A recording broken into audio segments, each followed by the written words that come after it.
Wahyu pasal 5. Kitab yang dimeterai dan anak domba. Maka aku melihat di tangan kanan Dia yang duduk di atas tahta itu sebuah gulungan kitab yang ditulisi sebelah dalam dan sebelah luarnya dan dimeterai dengan 7 meterai. Dan aku melihat seorang malaikat yang gagah yang berseru dengan suara nyaring, katanya, "Siapakah yang layak membuka gulungan kitab itu dan membuka meterai-meterainya?" Tetapi tidak ada seorang pun yang di surga atau yang di bumi atau yang di bawah bumi yang dapat membuka gulungan kitab itu atau yang dapat melihat sebelah dalamnya.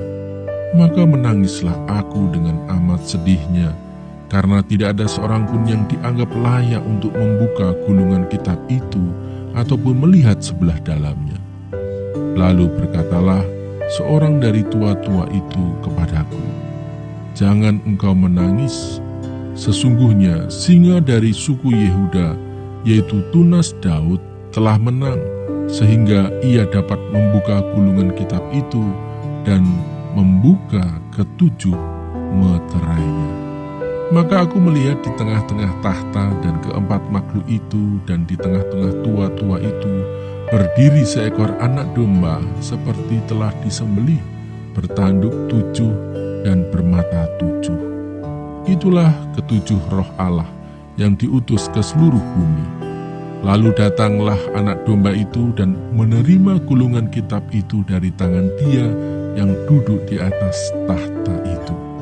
Ketika ia mengambil gulungan kitab itu, tersungkurlah keempat makhluk dan ke-24 tua-tua itu di hadapan anak domba itu, masing-masing memegang 1 kecapi dan 1 cawan emas, penuh dengan kemenyan.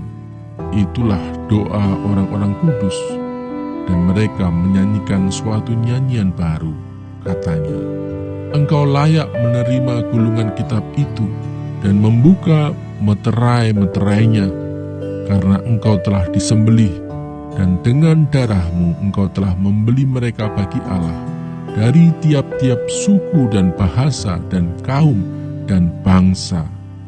Dan engkau telah membuat mereka menjadi suatu kerajaan dan menjadi imam-imam bagi Allah kita, dan mereka akan memerintah sebagai raja di bumi."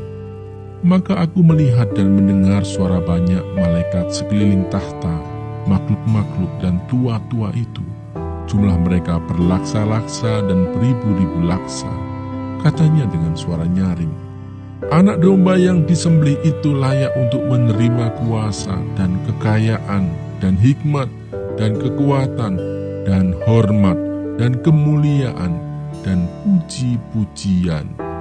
Dan aku mendengar semua makhluk yang di surga dan yang di bumi dan yang di bawah bumi dan yang di laut dan semua yang ada di dalamnya berkata, "Bagi Dia yang duduk di atas tahta dan bagi anak domba adalah puji-pujian dan hormat dan kemuliaan dan kuasa sampai selama-lamanya." Dan keempat makhluk itu berkata, "Amin." Dan tua-tua itu jatuh tersungkur dan menyembah.